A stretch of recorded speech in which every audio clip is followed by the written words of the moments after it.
So we just heard about cirrhosis. It's seen with end-stage chronic liver disease. The way we diagnose this is with ultrasound, CT, or MRI. We use mostly ultrasound for screening purposes. Any lesions that are picked up by MRI, we usually do CT or MRI to evaluate those. The reasons why we select one or the other are pretty variable.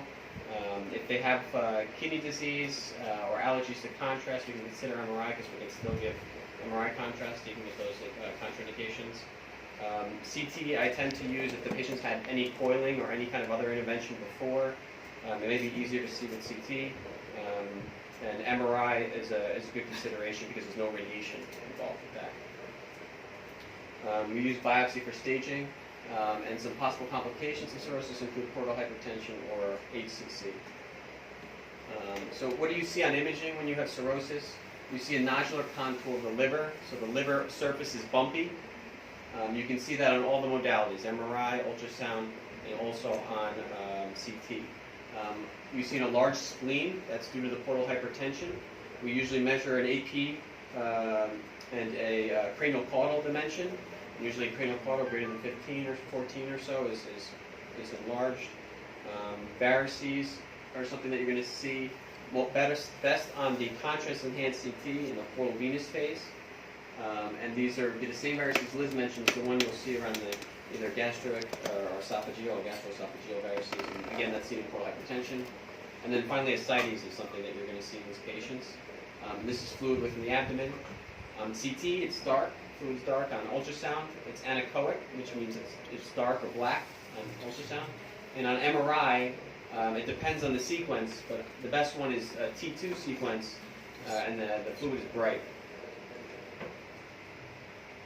Some common liver lesions that we see are hemangiomas, hepatocellular carcinoma, hepatic adenomas, focal nodular hyperplasia, fibrolamellar carcinoma, cholangiocarcinoma, metastases, and abscesses. So I'm going to go over the imaging appearances of all of these. And just because a patient has cirrhosis doesn't mean that they don't also have hemangiomas.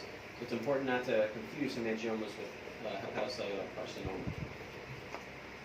So hemangioma, it's the most common benign liver lesion. So a lot of patients are going to have this regardless of whether they have liver disease. It usually has sharp borders. Peripheral nodule enhancement is something that you want to look for. So that means that it's enhancing early phase on the outside. On the later phases, it starts to fill in towards the center. And that's classic, but most of the hemangiomas are not classic, so they're not going to follow that, unfortunately. Other small hemangiomas, we call them flash-filling hemangiomas. They're very bright on the arterial phase, and they tend to normalize to normal background in the later phases. And large lesions are usually heterogeneous, so you're going to see a lot of pooling in different areas. If you're very unsure, and this is a patient that's high risk, you can always perform a biopsy. On the left, you can see two images. On the very left image, that's a patient with a normal liver background. So the hemangioma is bright, because it contains some fat elements. So it'll be bright, the hemangioma, on ultrasound when the liver is normal. But on the right, you have a cirrhotic liver that's bright on background because the liver architecture is different. And in that case, the hemangioma there in the center is dark. It's different. So it makes it very difficult on ultrasound. Once we see a lesion, we characterize it with additional imaging. Here you can see a CAT scan, and again it shows the non-con, the arterial phase filling in on the portal venous phase, and then on the equilibrium phase, it's pretty much the same as background liver. Hepatocellular carcinoma, this is the most important one for us to pick up because it's primary liver malignancy. It may be solitary, multifocal, or infiltrative. It has a tumoral capsule for the most part. It can have vascular invasion, so it's important to look for portal vein invasion. It can also have biliary invasion as well, which is far less common. Hepatic vein invasion can happen as well, also less common, but most commonly portal vein invasion. And this can either cause bland thrombus, which is not tumor thrombus, or enhancing tumor thrombus. And the best way I evaluate for tumor thrombus is MRI. MRI can help with contrast and help evaluate for tumor thrombus. It's associated with hepatitis B, which you guys see a lot of, and hepatitis C, hemochromatosis, and cirrhosis. Here's an example of a little HCC. You can see on the arterial phase on the top. Let me see if I can mouse. On the top here, it's very bright on the arterial phase. It enhances very briskly. And then on the later phases, it tends to wash out. And this is a large tumor here. You can see the full venous phase having different attenuation.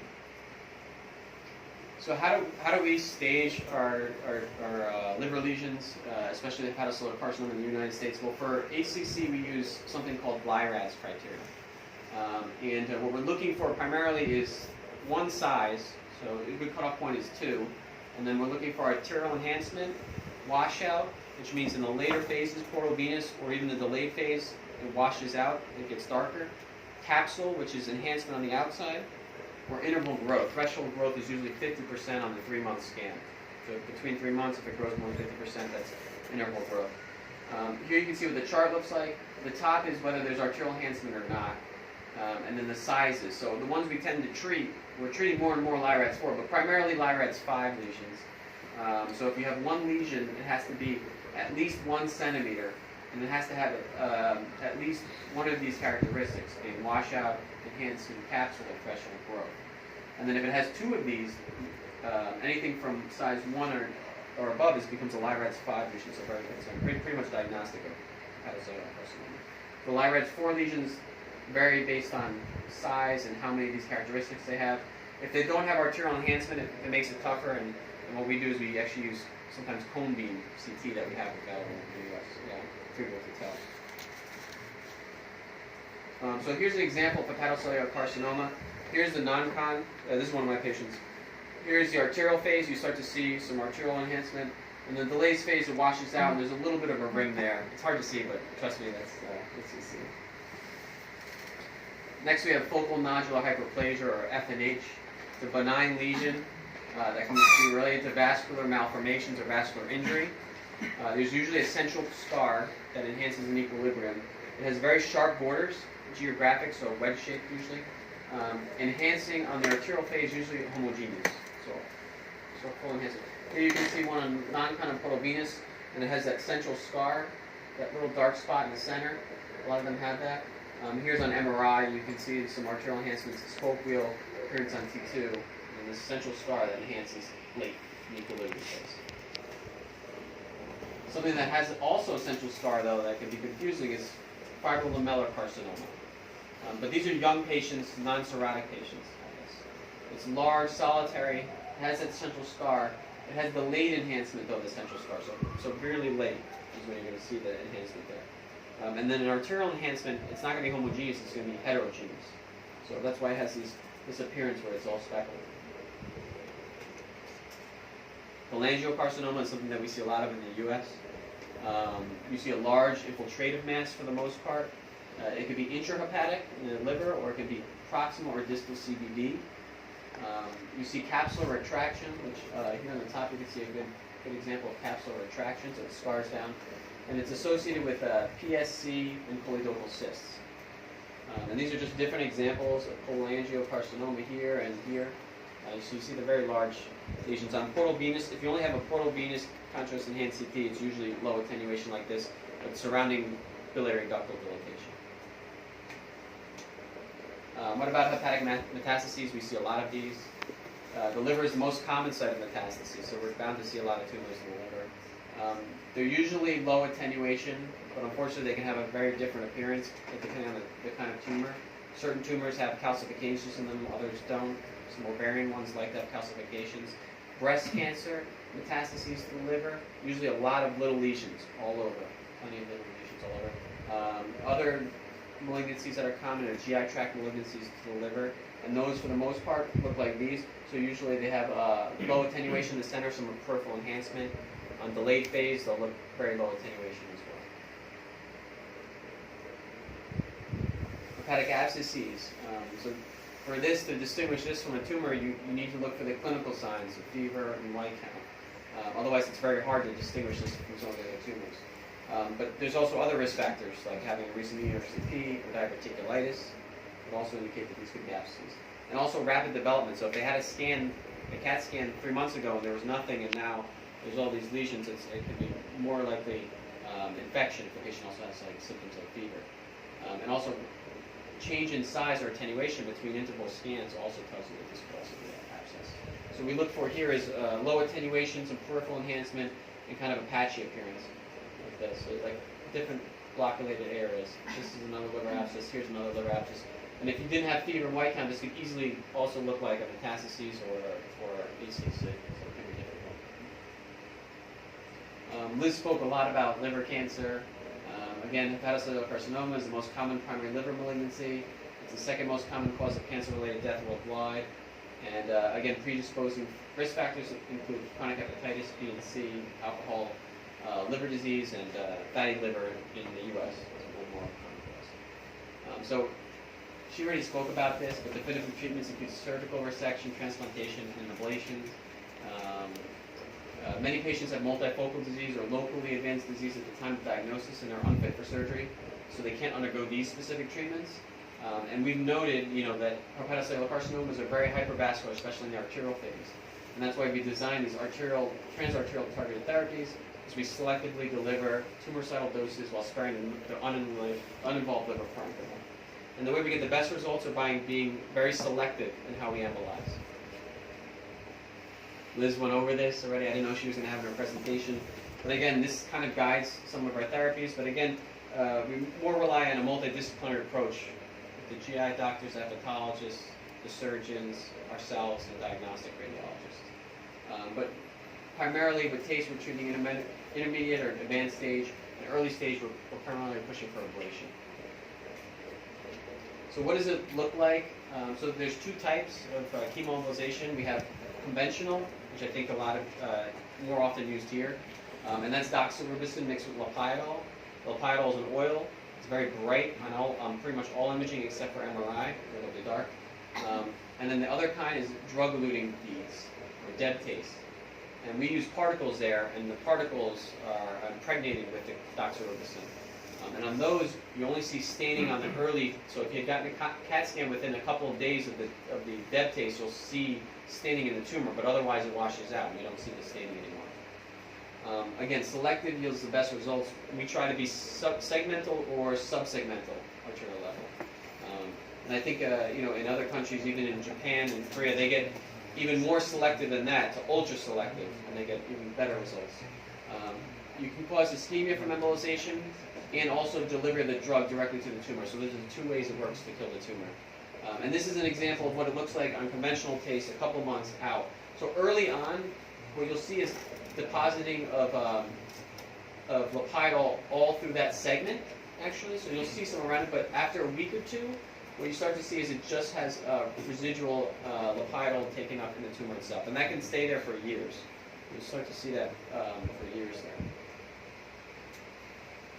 Here's an example of our embolization goal. So you want to get as selective as possible. You can see that we've gotten into the vessel that's directly supplying the tumor. So you want to try to get to that stage, and then you can see here the staining in the tumor. It's just solely the cancer itself, not much background, which is what we really ideally want to shoot for. We have something called Y90. It's internal radiation therapy. We deliver Y90 microspheres into the hepatic artery, and there's preferential uptake into the liver tumors because of the predominant hepatic arterial blood supply.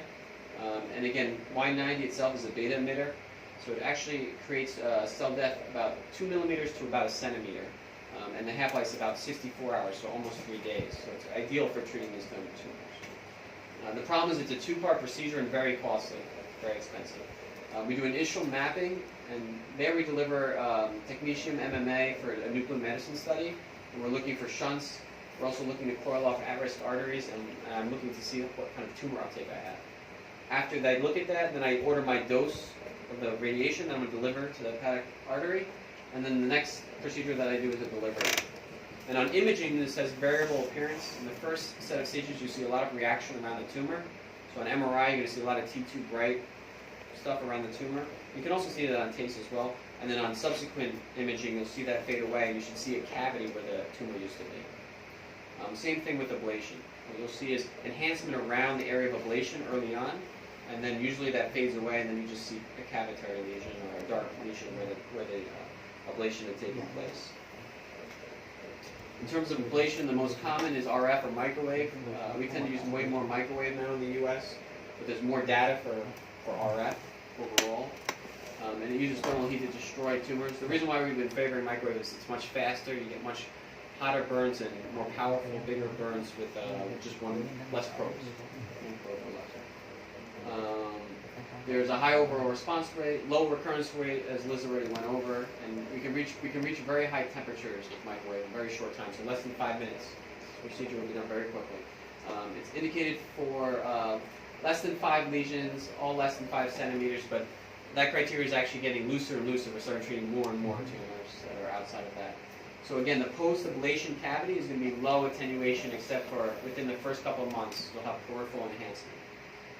Okay, so we don't, if we get a 1-month follow-up imaging, you're going to see some enhancement around it, so I don't call that recurrence.